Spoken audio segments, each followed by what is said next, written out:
Hello, you beautiful, special and non-special people. Welcome to this space and time.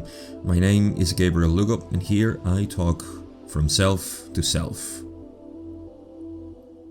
Today I want to talk about a topic that I was reflecting on, and I have to say that I find very useful to analyze the paradigm in which we live socially, because it does give us an idea of how we stand in measuring with each other in this sensation that we have of living within a supposed system, because it's supposed to be the way in which we are meant to live. And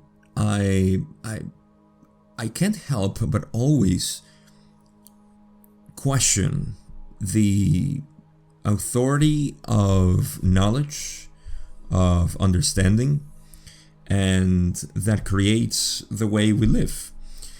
And this is something that I even do it with myself, and I always find that anything can be completely put into question, but not in the typical non-constructive way of simply being annoying, of just being the kind of person that wants to be that wants to challenge everything and wants to annoy people, but rather in a constructive way.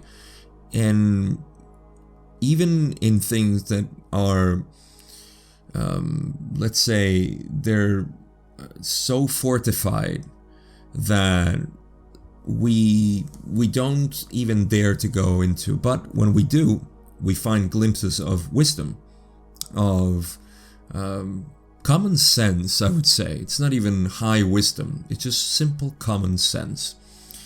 And to this, of course, I'm referring to our system of society, the way in which we structure this society, this way of living.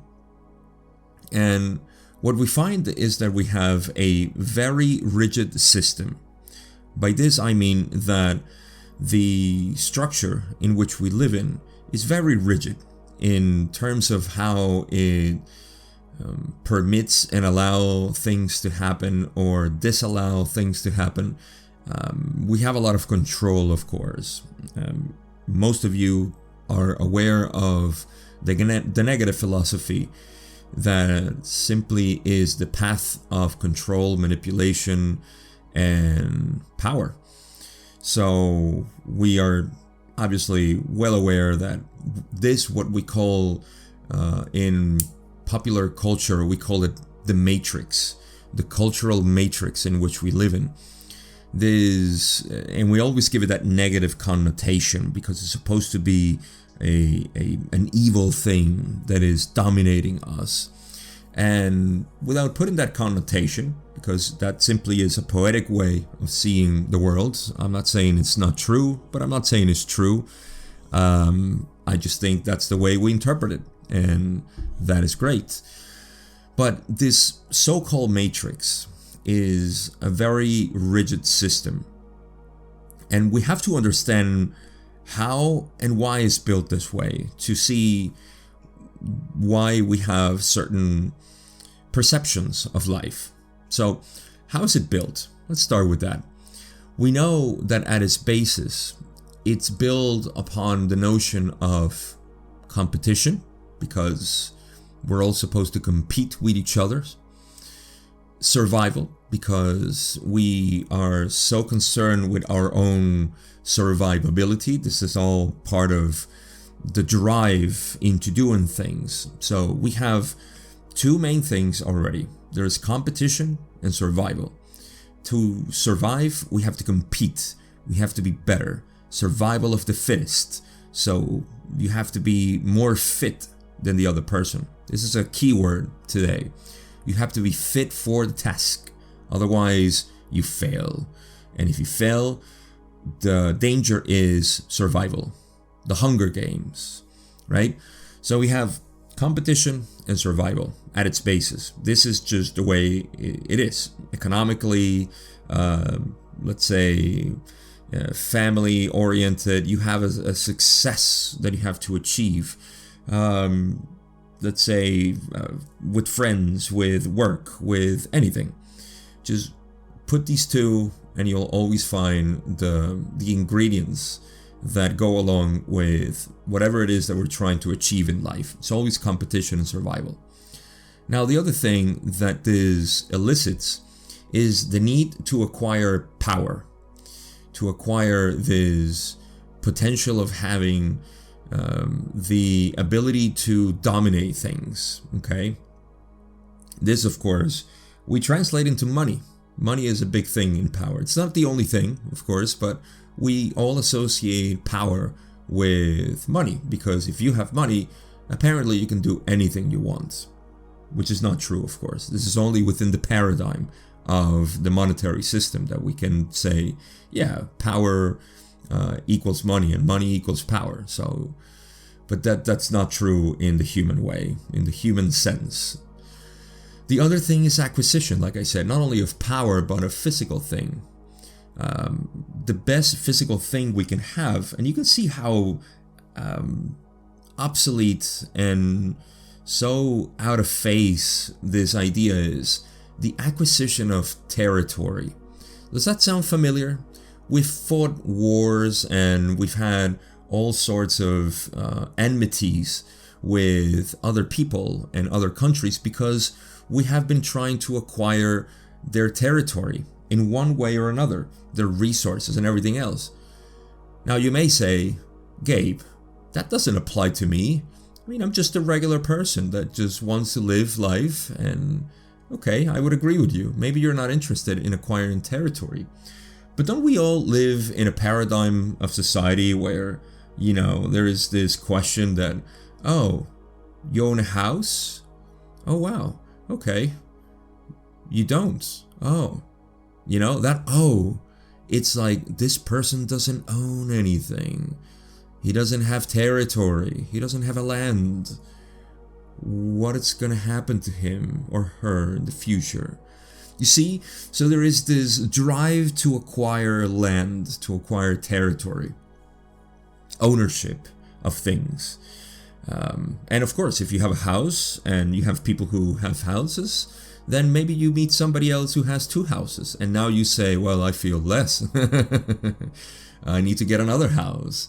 And this other person has an apartment in another country because he's worked so hard, so he acquires more territory. So in a way, you see that we're still playing the game of conquering the world, conquering land, conquering houses. And somebody who doesn't have a house is considered homeless. My God, that person is homeless. Well, at least I rent. You know, it's not like I'm homeless. But at least I rent the land in which we live.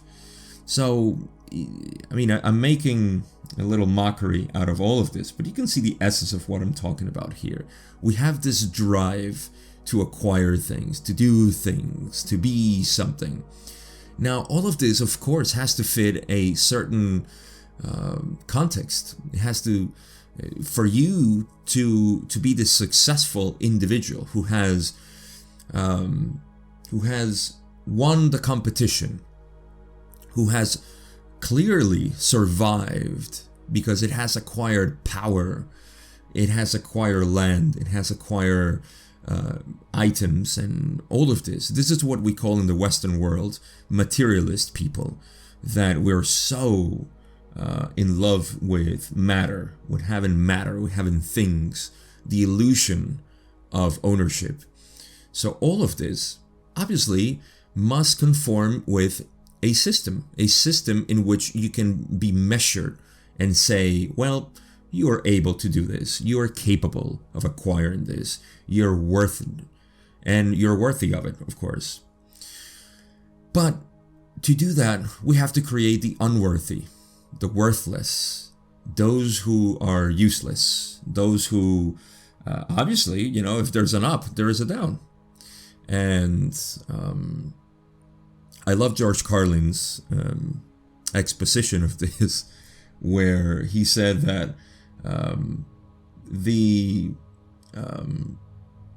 there is the upper class, then the lower class, and then there's the middle class, right?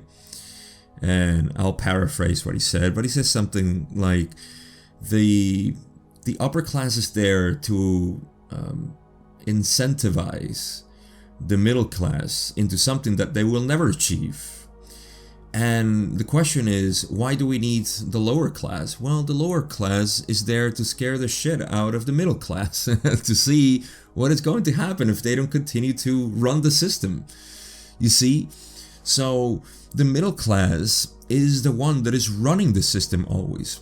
The lower class is just there to simply be the bottom of the top, whereas the middle class is the one that is dropping down tremendously in the last.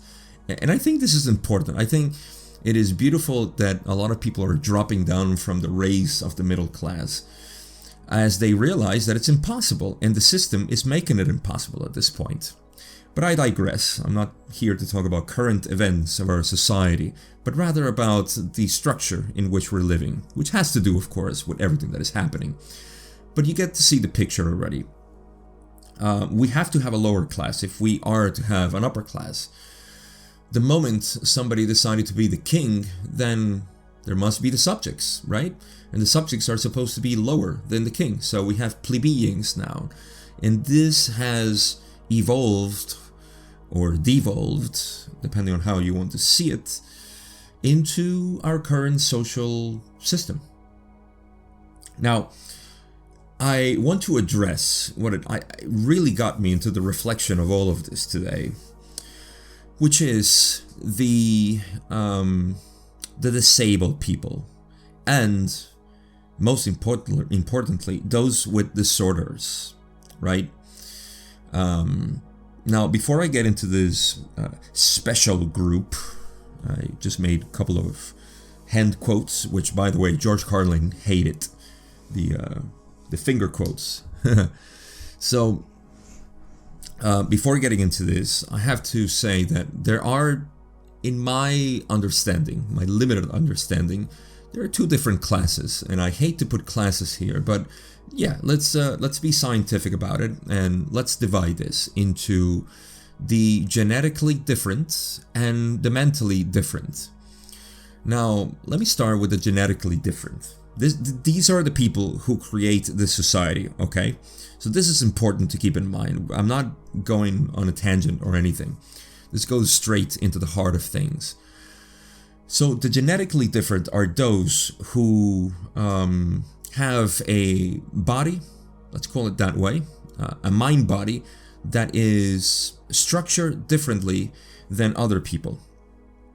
Now, I will mention only two, because I know there are many, obviously, but I'll just mention two who are very distinctive because we do pay attention to them.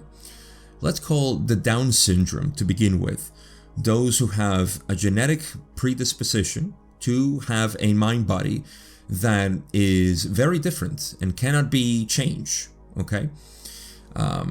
It could be obviously conditioned in different ways, and this is why we have all kinds of personality with people who have Down syndrome, but genetically they can't be changed. That's just, a hardwired characteristic in them.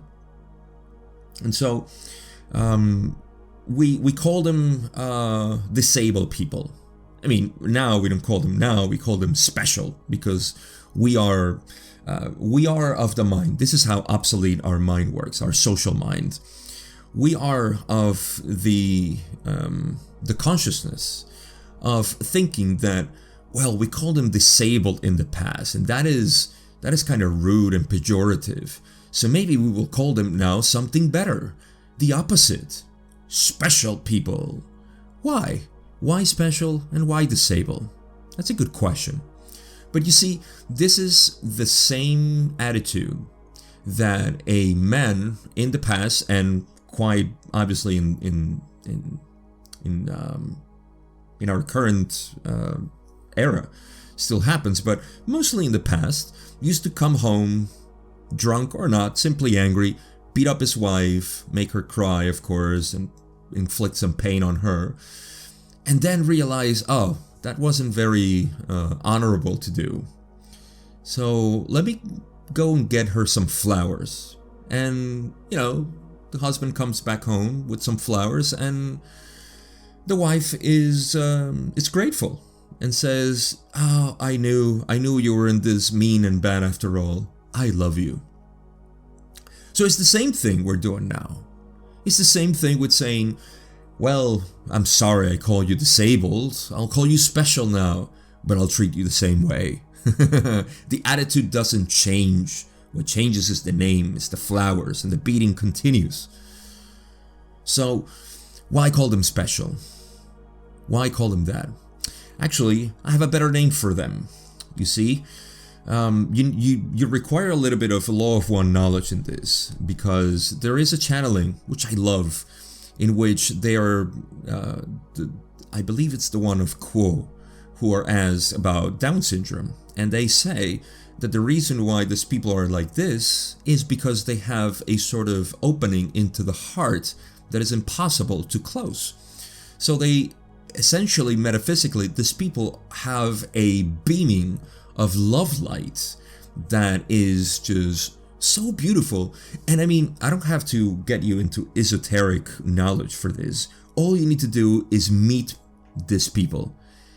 The amount of innocence and love they project is just, it's just too much. It's too much for us. So of course, in this system we say, oh, too much love. Get out of here. You're disabled, my friend. Or you're special. So I would call them 4-density activated beings. Or 4-density activated bodies. How about that? So instead of ADHD or whatever it is, we have so many now, we call them 4DAB. How about that? How about that for a change? 4-density activated beings. That's a beautiful one. You see? But that doesn't fit in our society. No, we're here to put labels and things of whether you are fit or not. Fit for what? It's a good question. Now I'll talk about another genetically different individual or being. This, on the contrast, is much better. Fit. Literally, a fit person. Somebody who is genetically predisposed to have a very strong and fast body. Okay? Their minds, we don't care about their minds. We only care about their physical fitness. These are what they call genetically freaks. Because I, Gabriel Lugo, trained for years trying to run or lift weights, and suddenly somebody just comes out of the blue, starts lifting weights or running, and they do it 10 times better than me. My God. Well, that person is fit. Why? Because it can compete, and it can definitely acquire much more success than I can. So this genetically different people, it's the same idea. It's a body and a mind that is completely different than mine. Genetically. I mean, these people are like that. Sure, you can train, and please take it as somebody who spent over a decade coaching, nutrition, and training, and getting into the science of all of this. This is true. Even within the most scientific and less bias people, there is always the acknowledgement that certain people have, and there are very few, don't get me wrong, there are few of them. It's not like the vast majority, of course. They are genetically predisposed to have a very, very fit for the task body. Just like you will never be able to love like a person with Down syndrome. So, in a way, they are genetically freaks too, because they're able to love in ways we will never be able to love. Why does that make them different? Why does that make them special, rather? Different, sure. But you see, it's our connotation, because they're not fit. They are not fit. They're not fit for society. They're not fit for working. They're not fit for grinding the gears of the system. So we call them we cast them aside and we say, meh, they're not useful. I mean, I can go on with artistic people and so on, because they are genetically predisposed, obviously, in their body and mind to do what they do. Music, art, whatever. And you can see how there is actually socially a sort of rejection for this kind of people, artists in general. So you get to see the picture here. You know, there seems to be a sort of structure in which the vast majority of us are not fit. And now this leads me to the next point, which is the mentally different. Now, mentally different, to be completely straight with you, mentally different just means everybody. All of us are mentally different. And so psychology, which is completely ignorant of the essence of this reality, consciousness, is completely oblivious to this one single point that we all share, and only deals with the behavior of the mind, much like our allopathic medicine only deals with the symptoms of the body and not with the root. Well, we don't deal with the root, consciousness, and the interaction of consciousness with the mind and the separate self, the ego, and so on. We don't have this in psychology. So what do? We create labels for people. Now, as I thought about this, I thought about Asperger's disease. I thought about, of course, the classic ADD and ADHD that is so quote-unquote prevalent in our society today. There are all kinds of but there are all kinds of mental disorders, they call them. Now, pay attention to the words. The words are very important. Disorder. This means that this person is not in array, is in disarray, has a disorder. It cannot be ordered. It cannot be controlled. Okay? Now, I'm just going to read a couple of the ones that I have here. This is all from the mentalhealthcenter.com. You can find lists all over the internet. And it's just fascinating to see that we have as mental disorder something like bereavement. This could be a disorder, apparently, in which you are experiencing the mourning of after the loss of someone you love. This is a mental disorder. I'm not denying the existence of these behaviors, obviously, but I'm just saying that we categorize people, and there are many of these. Like, there's one called autophagia or autophagia, which means the disorder where a person is compelled to inflict pain upon itself by biting or eating portions of their own body. These are disorders. There is, of course, the one that I mentioned already, attention deficit disorder. There is cannabis addiction and caffeine addiction. That's a disorder too. We have delusional disorder, hallucinogen disorder. We have female sexual disorders. We have eating disorders. We have impulsive control disorders. And so on goes the list of all kinds of disorders. Major depression disorder, male sexual disorders. I mean, all of this, we call mental retardation, now known as intellectual development disorder. Intellectual development disorder, that is such a key word. You see, why, if a person is not at all interested in intellectual development, is a mental retardation? Just the word itself, the phrase itself, says mental retardation. It means it's retarded.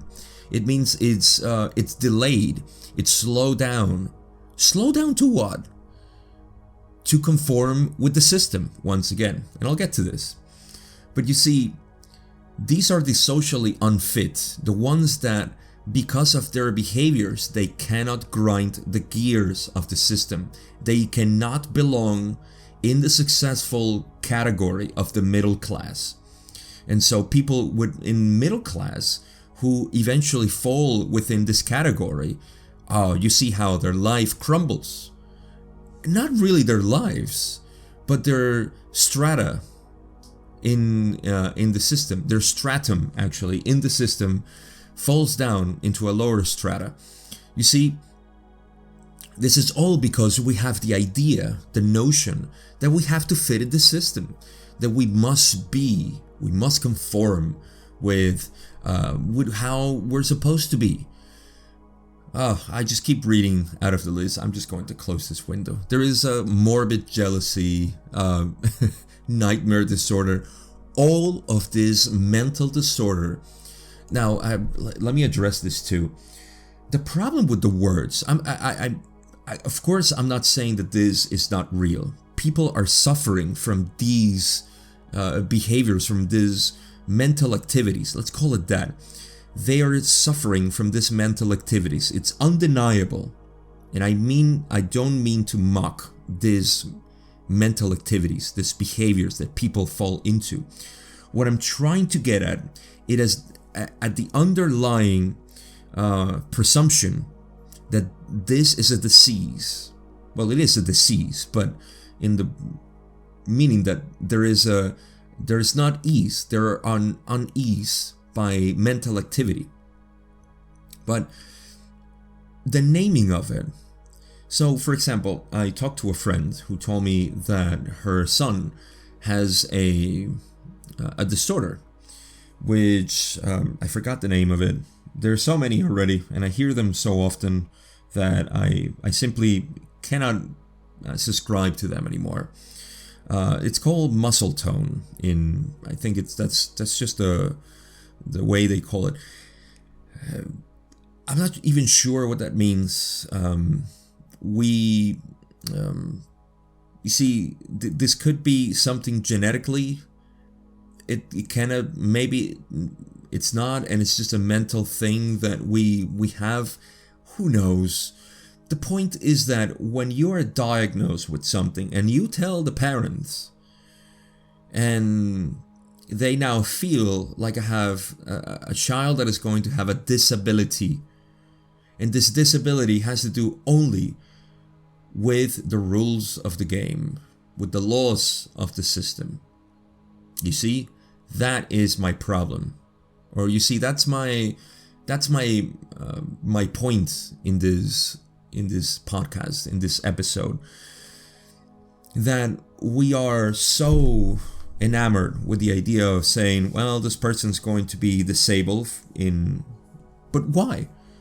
Disabled in a system? Is that an important thing? Well, sure, if the person itself is subscribed to the idea that it needs to have territories, and that it needs to compete, and that it needs to survive, whatever that means, because if you're listening to this, you are surviving, so guess what? You're beating the game. But yeah, it's our association with these terms, with what this means, what it is to live. You know, what is life? Is life about acquiring things? Do we have it right when we say that the way humans thrive is through competition and survival? Doesn't seem that way. It's not leading us into a better world. So when are we going to change the system? You see, I'm not advocating anything. I'm not proposing anything. But, I mean, if something's not working for you, when are you going to change it? Well, that's happening. That's already happening. But my point is that, you see, we have this idea that we have to survive in a specific way, or better yet, we have to live in a better way. If you're not living this way, then your chances of survival are diminishing. You have to make money, you have to have items and things, and you have to have a social status, and you have titles, you have to acquire those, you have to go to school for that. And guess what? If you have any mental disorder, which I will address right now and say that all mental disorders are simply the activity of the mind in certain specific ways. This is all perpetuated by the exacerbation of the separate self, of the ego.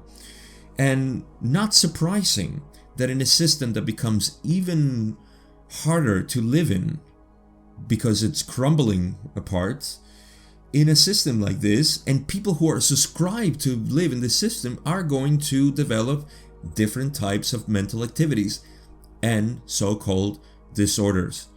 And so the list will continue to grow longer and longer because people are not going to be able to conform to the system that are trying to tell them that they need to acquire certain things to become successful in life. Otherwise, you're failing in life. And so all of this is creating this friction, this compression in people's minds that people are losing it. And so they find themselves addicted to certain substances or activities, or they find themselves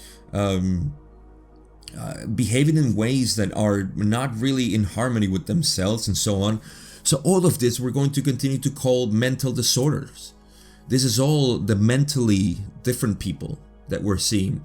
They're not so different. And I'm not even including the fact that we all have, certain inclinations, biases, preferences. We call them fetishes. Sometimes, oh, that person has a fetish. Oh, that person has a preference for this and that. All of that. This is, this, of course, it is the mockery that exists right now with the gender equality, which is a real thing. Don't get me wrong. All of this is needed. Gender equality and racial equality and all of this. But the mockery is the same one, like I said, of the husband coming back with flowers after beating the wife. And, we need to have gender equality, so now women need to be like men. That doesn't pan out. Women doesn't have, or they, if they want to, great. But the portrayal of this is they are superior than men now. That's not equality to me. That is not just. Just means equal, right? That's equality. That's not just. You're trying to portray women as something superior than men now. This is, again, the husband returning home with flowers after beating the wife, and the wife feeling better. And so women, certain women, of course, the vast majority of people are not buying into this, but certain women actually feel better because now they feel superior than men. And society is telling them that. So now they feel, oh, now it's my time. The ego inflates and says, women have the power now. See, power again. Competition. We beat the game. We beat men. That's not how it is. That's not how it works. Gender equality to me sounds more like equalizing your male and female energy, no matter what type of biological gender you have or what association you have. That's all great. That's all the beauty of this reality that we can do. We can experience so many things. As a man, I want to do this. As a woman, I want to do this. As a child, I want to do this. As an elderly man, I want to do that. That's all the beauty of this human form. But no, I'm referring to the system that has created rules. And I'll leave you with this analogy. This is life. Life is all of us. Imagine, how many people are going to listen to this podcast? 100 people. Let's say 100 people. Okay? Even that's a lot for my example. Let's say 10 of you. Let's get 10 of you. So we get together in my house. I have a big wrench. I don't, but in this thought experiment, I do. So I have a big wrench house, and we're all invited. 10 of you are going to come to, not a retreat. I would love to do that, but just come hang out with me. But when you arrive to my house, you come as a free person, not knowing what's going to happen. I'm going to impose some rules on you. And I'm going to say, everybody needs to wake up at 7. They need to do a certain amount of work outside. They need to do chores. And you can only have entertainment between 11 a.m. and 12 p.m. And you all have to pray for this. And you have to do this. And I give you all these rules. Now, all of you are going to feel uncomfortable and say, well, no, that's not what I expected.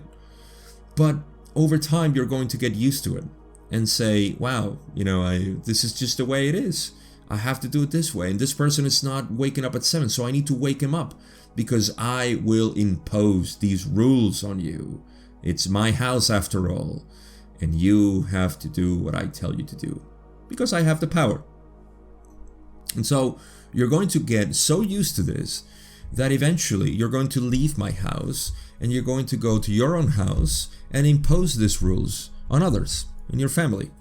And you're going to do this at work and everywhere else. I mean, my analogy is already diffusing, but you get the idea. You see, these were arbitrary rules that I created. And so out of the 10 of you, maybe one of you couldn't wake up at 7 ever. So this person is unfit. He has a disability. He is different. He's cast aside. You know, and all of you, while you're working, he's sleeping, so you hate him. And you have this, you see what I'm trying to picture here? This is exactly our society. We have this rejection for people who do not conform, that cannot bring production to the table, that cannot do the things that are asked. And we have known, I don't want to say anything specifically, because we all know how in 2020 we were told to do so many things, and we're still told what to do. You see, this imposing figure is still on top of us because we allow it to. But what I'm trying to point out is that we don't need to. We don't have to. It's not necessary. Guess what? It is not true. The rules that I impose in my ranch house, in my thought experiment, was all a game. It's all a game. Okay, you don't have to play the game if you don't want to. But if you buy the rules, and you abide by the rules, then guess what? You're going to live them. So my message to you, my conclusion to you is open your mind to see outside the rules of the game. It's a game after all. And the game is called life. Life can be lived in all kinds of different ways. In fact, it is meant to be like that. Control is only for the one who fears the laws of power. Control is only for the ego. Control is just for those who have no idea how to play the game of life. And so they invent rules, and everybody has to be conformed to them because they created them and they know better. And of course, it benefits them.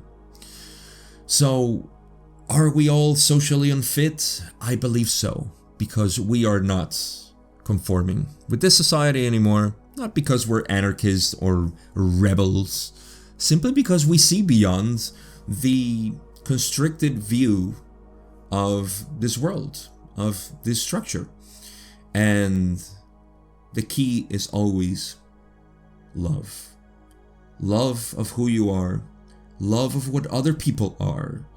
Love everywhere. Love even, and huge compassion for those who are subscribe to the game, that are still playing the game hardly, and they're trying to beat every single competitor, and without knowing that they're alive, they think they need to survive. So, with that, I come to the end of this rant and message I have for you.